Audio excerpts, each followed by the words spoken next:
Hi, this is Don Goldberg from TechView, and we're back with part 2 of our series on Cisco's management review of the Obama administration. We've got with us today John Sindelar from HP, and Alan Balutis is back again from Cisco. So John, thank you for being here. Thank you for having me. You headed up the technology portion of this review that's coming out. Can you talk about how you approached it? Well, we looked at what the Obama administration's initiatives are for the first year, starting back with his candidacy through the first year, and some of the key initiatives that are underway. And Alan, how important is technology to the overall review that you guys did? I think technology is very important since it's a critical enabler for this administration in a number of areas. It's on the critical path for their efforts to improve and streamline areas in energy, the environment, education, and healthcare. The national broadband strategy that will be out this spring is fundamental to our growth as a nation.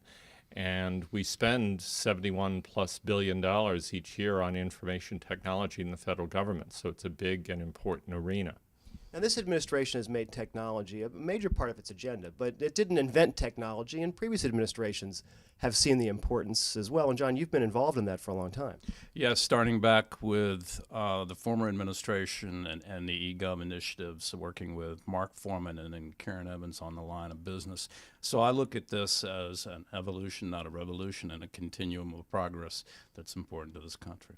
And what are some of the unique challenges that we're seeing now in the last year since Obama came in with technology and the agencies trying to leverage it to the best of their abilities? Well, clearly we see an acceleration in technology. Cloud computing is a good example. Data.gov. You see a greater focus as began in previous administrations on cybersecurity. But you really do have a real push to look at innovative technologies, integrating Web 2.0 technology, which has a large impact, I think, on how the federal government will operate and the role of the CIO. So you said evolution, not revolution. How is this administration doing? John, go. John?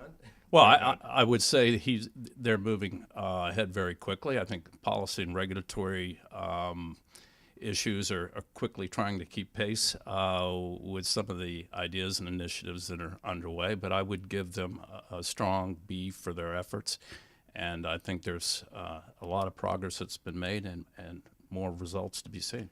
And I think John hit a key point when he noted that this has been an evolution that is built on some of the progress of the past. So we credit this administration with not tossing out a lot of the progress that's been accomplished before, but in fact building on the records of the previous administrations and moving forward from that.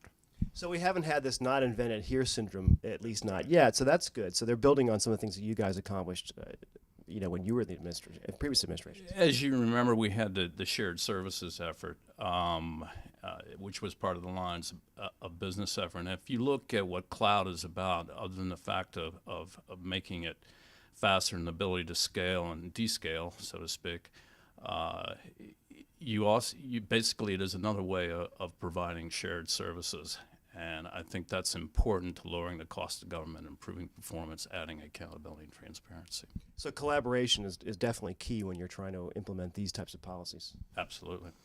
And of course, you've seen the issues of collaboration and the importance of technology and a lot of discussion on connecting the dots in the recent report issued by this administration on the attack on the Heartland on Christmas Day on the plane and landing into Detroit. So technology is key across the board for our ability to perform in government today.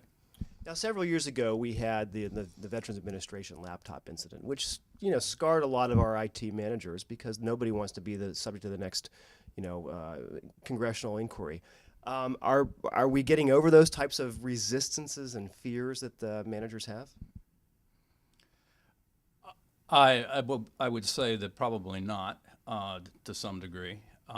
There's always going to be a human element involved with technology. I mean, the goal of technology, in my mind, is will be as ubiquitous as turning on a light switch.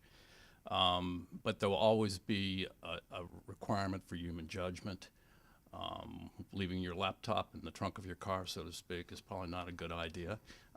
So there will always be that element. And I think in the future, there will be more and more comfortability as we get used to technology and the aspects of quality of life it brings. It just shows the importance of being able to deal with the security and privacy arenas, not only through technological fixes, but through strong policies, training of individuals, systems in place that deal with these kinds of issues. Well, security clearly is something I think we all understand is a barrier that we can reach. We can overcome that. But privacy, and you talk about, you mentioned that, but even with the new TSA requirements, that's something the public's going to have to get used to as well. How is that sort of progressing? I would say the day of 9/11, when the events occurred on that day, that I realized that my freedom wasn't going to be as great as it was before. And I think technology has a strong element of making us more secure, which is, I think, job number one. We're going to lose a little bit of our privacy as it relates to that. We've lost some of our privacy as it relates to credit cards. So it's something that we have to accept. We have to be on guard against for overstepping those bounds in terms of violating privacies when it's not needed to. But technology is important to job number one, which is our security. Well, thank you very much for being here. We look forward to seeing the report when it comes out and seeing the follow-up. I'm Don Goldberg for TechView.